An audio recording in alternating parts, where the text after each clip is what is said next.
तो आज मोरालिटी की बात करते हैं। Does morality exist? तो इससे पहले कि हम बात करें वेदर मोरालिटी एग्जिस्ट और नॉट, बात करते हैं what does it mean when we say morality. What does it mean when we say exist, right? Exist कुछ करता है कि नहीं की बात तो तभी कर सकते हैं जब हम एग्रीमेंट में आ जाएं किसी चीज के एग्जिस्टेंस या नॉन एग्जिस्टेंस की डेफिनेशन। मटेरियलिस्टिक मटेरियल थिंग्स के एग्जिस्टेंस की बात करना इज रिलेटिवली ईजियर, क्योंकि मटेरियल चीज़ें एग्जिस्ट करती हैं कि नहीं करती हम अपनी सेंसरी परसेप्शंस के थ्रू जान सकते हैं, परख सकते हैं, उनकी जांच पड़ताल कर सकते हैं, इन्वेस्टिगेट कर सकते हैं वेदर इट इज़ रियल और नॉट। ये चश्मा एग्जिस्ट करता है क्योंकि मैं इसको फील कर सकता हूँ, मैं इसको पहन सकता हूँ, मेरे फेस में एक लिटरल चश्मा दिखेगा तुमको एग्जिस्ट करते हुए। ये एक तरीका है, इसको हम एम्पेरिकल कह देते हैं। एम्पेरिकल कहना एक तरीका है कहने का कि मैं अपनी सेंसेस को ट्रस्ट करता हूँ उनके एग्जिस्टेंस को या नॉन एग्जिस्टेंस को गेज करने के लिए। एम्पेरिकल एविडेंस के ऊपर काम करता है। अगर कोई जांच पड़ताल करने का तरीका तो उसको आज साइंटिफिक कहा जाता है, but empiricism itself is a philosophical school of thought जिसमें अपनी सेंसेस को सबसे पहले इम्पोर्टेंस देना माना जाता है कि हाँ मेरी सेंसेस जो मेरे को कह रही हैं वो सही ही होने वाला है मोस्ट ऑफ द टाइम। ठीक है, बात हो सकता है पॉसिबल, बट एक एब्स्ट्रैक्ट चीज़ के एग्जिस्टेंस या नॉन एग्जिस्टेंस को हम कैसे गेज करें? पानी एग्जिस्ट करता है, मैं देख सकता हूँ, हवा एग्जिस्ट कर सकती है, मैं देख सकता हूँ, मैं नहीं देख सकता तो मैं उसके इफेक्ट्स देख सकता हूँ। कोई चीज़ जो देखी नहीं जा सकती उसके इफेक्ट्स को देखा नहीं जा सकता डायरेक्टली, उसको पता लगाने के पीछे एक ही चीज़ यूज़ हो सकती है, यूजुअली उसको कहते हैं हम इन्फेरेंस। ठीक है, इन्फेरेंस हम क्या इन्फर करने वाले हैं? इन्फर करने वाले हैं कि उसका एग्जिस्टेंस किसी चीज़ के ऊपर इफेक्ट कर रहा है कि नहीं, कुछ इफेक्ट आ रहा है कि नहीं, यानी कि हम इफेक्ट से कॉज को पता लगाने वाले हैं कि इफेक्ट से हम कहने वाले हैं कि इसके पीछे की कॉज ये रही होगी ज़रूर। मोरालिटी की जहाँ बात आती है हम उसको ऑब्जर्वेशन के थ्रू इन्फर कर सकते हैं। Observation is one sort of research. एक और तरीका हो सकता है कि हम उससे रिलेटेड क्वेश्चनेयर प्रिपेयर करें, उसको बांटें लोगों के बीच में और फिर हमको पता लगेगा कि अगर ये एक वैलिड रिसर्च क्वेश्चनेयर है और रिलायबल रिसर्च क्वेश्चनेयर है तो हमको पता लगेगा कि उसके पीछे की एग्जिस्टेंस है कि नहीं, यानी कि मॉरलिटी एग्जिस्ट करती है कि नहीं लोगों में। मगर हम उन रिसर्चेज में अभी जा नहीं सकते, हम सिर्फ बात कर रहे हैं। सोक्रेटिक थिंकिंग है ये एक तरीके से। तुम अगर मॉरलिटी के एग्जिस्टेंस को हम देखने निकले तो किस किस तरीके से देख सकते हैं, here and now, just by thinking and imagining about it. एक स्टोरी से सोचने की कोशिश करते हैं। एक इंसान है, वो जाता है रोज डॉग्स को खाना देता है। ठीक है, हम डॉग्स को खाना देना अच्छा मानने लग सकते हैं, कह सकते हैं कि अच्छा है। बाद में हमको पता चलता है कि उसने डॉग्स को जो खाना दिया था उसमें जहर था।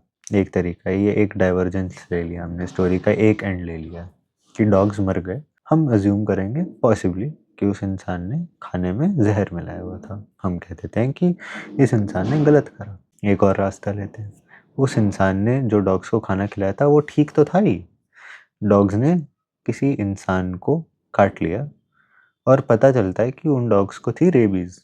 अब वो इंसान जिसको काट लिया उसके पास पैसे नहीं थे रेबीज का इंजेक्शन लगवाने के, वो मर जाता है कुछ 1-2 साल बाद। रेबीज का कोई क्योर नहीं है अगर इमिडिएटली वैक्सीनेट ना करा जाए।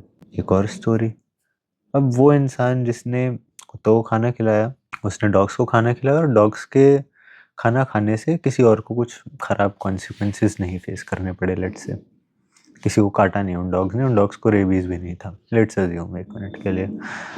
बट वो इंसान कहीं और जाता है, बहुत सारी दारू पीता है, 4 लोग उड़ा देता है और फिर पता चलता है लोगों को कि अखबार में आता है कि ये इंसान तो डॉग्स को खाना खिलाता था, थोड़ी इस पे रहम करना चाहिए। अब ये मॉरल है? नहीं मॉरल है, तुम सोचो।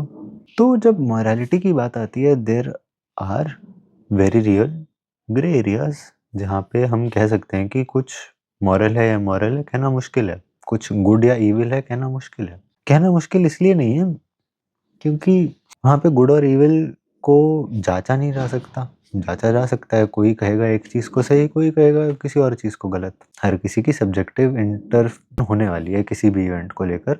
कोई एक ही इवेंट को मॉरल भी बोल सकता है, गुड भी बोल सकता है, इविल भी बोल सकता है। फॉर एन एग्जाम्पल, अगर मैं बहुत रियल हो जाऊँ, एआई की बात करते हैं। AI intelligence can be seen as something that is literally revolutionary. हो सकता है बहुत सारे लोगों की ज़िंदगी बदल गई हो, बहुत सारे लोगों को उसने बिलियनर बना दिया है, लिटरली बना दिया है, ठीक है।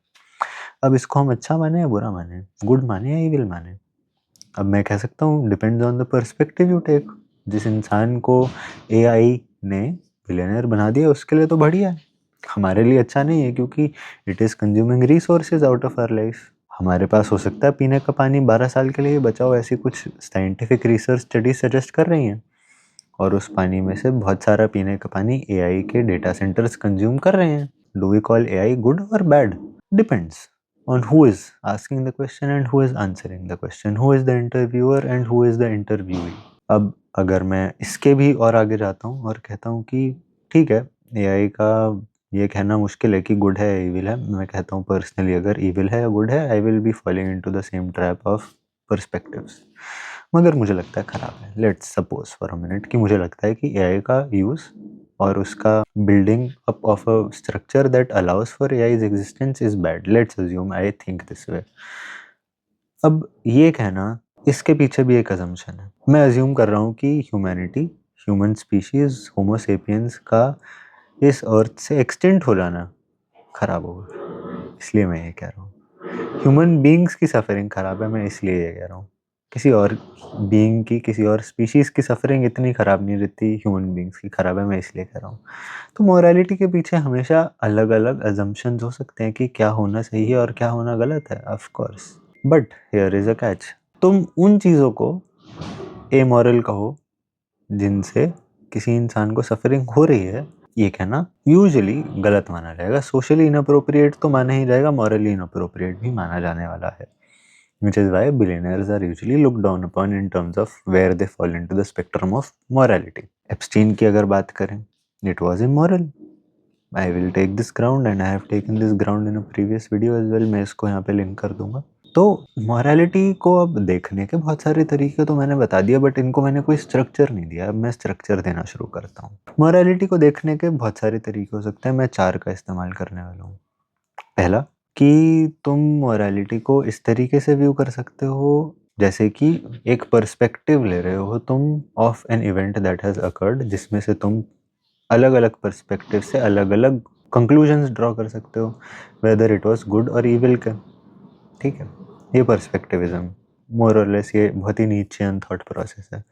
तुमको बियॉन्ड गुड एंड इविल पढ़ने पर ये पता चल सकती है, इन मोर डेप्थ पढ़ सकते हो तुम जाके। मैं उसका भी लिंक डाल दूंगा एक्चुअली अपने डिस्क्रिप्शन में, तुम देख लेना। दूसरा तरीका हो सकता है कि कॉन्सिक्वेंशलिज्म, कि किसी इवेंट के क्या कॉन्सिक्वेंसेस हुए और उस कॉन्सिक्वेंस के पीछे के अजम्पशंस तुम्हारे क्या हैं। अब इसमें 2 चीज़ें आ गई, कॉन्सिक्वेंस यानी कि कॉन्सिक्वेंस को तुम क्या लेबल देने वाले हो एक एक्शन के पीछे के, गुड या इविल, अच्छा या बुरा, ये।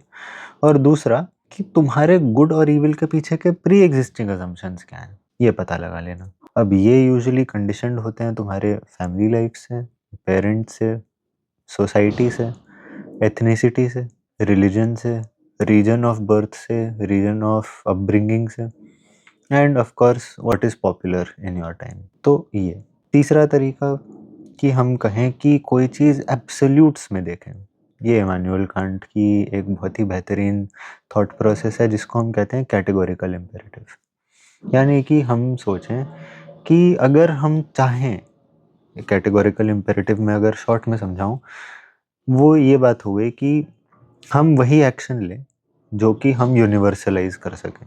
अगर मैंने आज झूठ बोल दिया, मेरे को अज्यूम करके चलना पड़ेगा कि हर इंसान हर मोमेंट पे मुझसे झूठ बोल रहा है, या फिर मुझे उस चीज़ से इनफैक्ट पीस भी मेंटेन करना पड़े। इसको कहा जाता है कैटेगोरिकल इम्पेरेटिव, यानी कि तुमने कैटेगोरिकली बोल दिया है कि तुम्हारा सच बोलना इम्पेरेटिव है, क्योंकि जो तुम इस मोमेंट पे करने वाले हो वो यूनिवर्सलाइज होने वाला है, वो हर किसी के साथ हर मोमेंट पे, whenever this is the choice that the other person is given, the other person is going to take this very choice, has to take this very choice.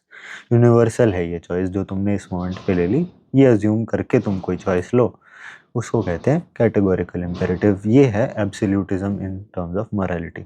चौथा, अब इसको डिस्क्राइब करना थोड़ा डिफिकल्ट हो सकता है, बट ये ऑब्जेक्टिव मोरालिटी से तो दूर दूर तक कोई लेना देना नहीं है। ऑब्जेक्टिव मोरालिटी की जब बात आती है तो उसकी तो मैं बात कर ही नहीं सकता, क्योंकि कोई नहीं कर सकता, so far as I understand. But I am not a philosophical thinker तो हूँ, बट मेरे पास कोई डिग्री नहीं है टू स्पीक ऑफ, राइट। मैं मास्टर्स इन फिलोसफी नहीं करी है मैंने।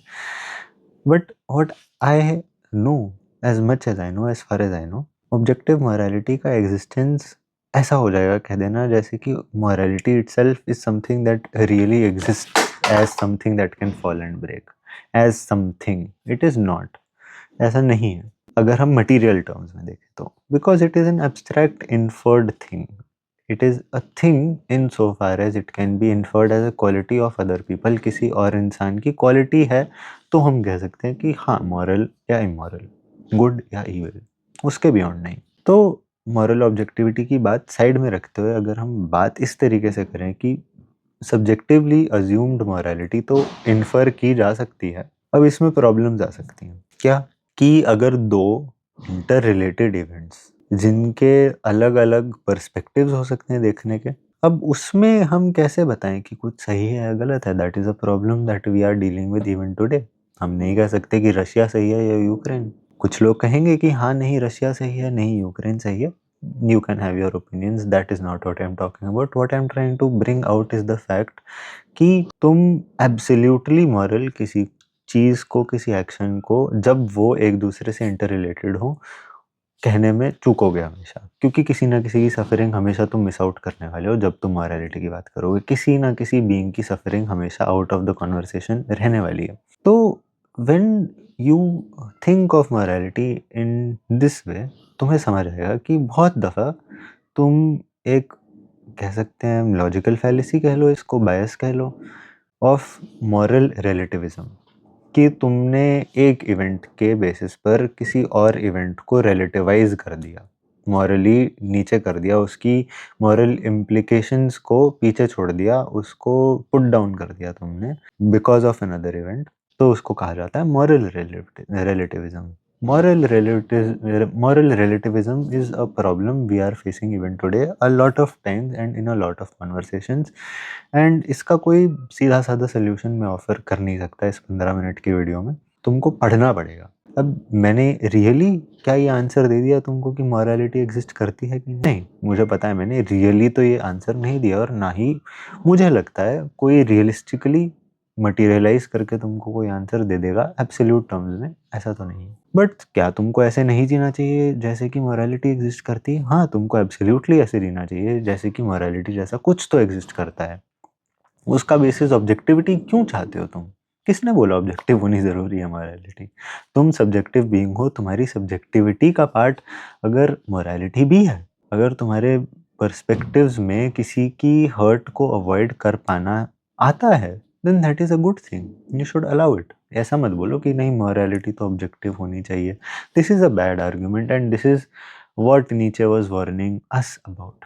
अगर तुम नीचे को क्लोजली पढ़ो तुमको समझ आएगा कि नीचे ये नहीं कह रहा था कि तुमको तो निहिलिस्ट हो जाना चाहिए क्योंकि God is dead and we have killed him.